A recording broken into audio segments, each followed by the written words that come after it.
Hello everybody, Thomas here. Welcome to day -2 for the bee arrival. We're just gonna head out to our outbuilding here real quick. Oh, by the way, this is a free range art farm. So welcome to our channel. If you haven't been here before, thanks, I hope you like us. If you don't like us, come back, give us another shot. So we've got the hives painted and ready to go. So we're just gonna come into our building here. So we got the hives.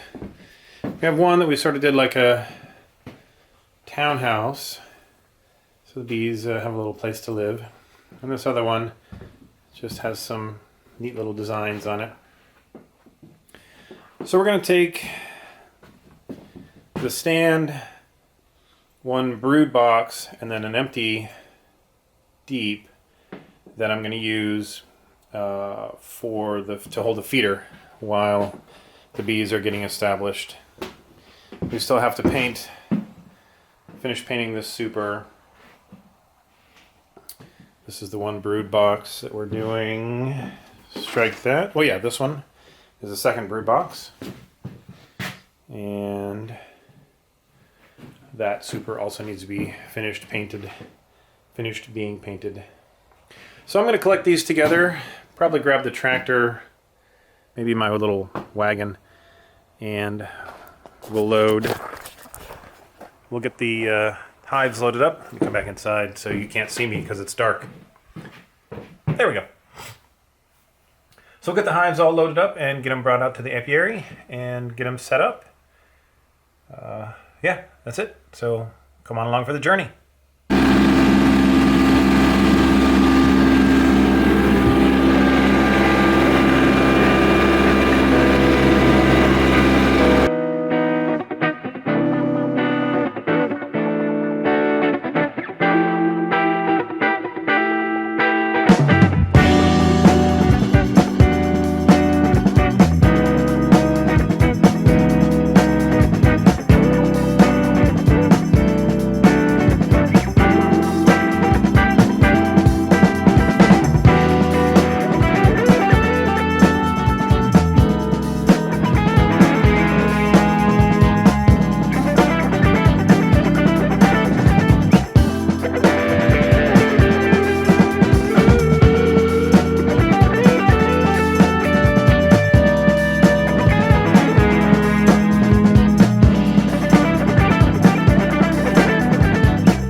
replaced.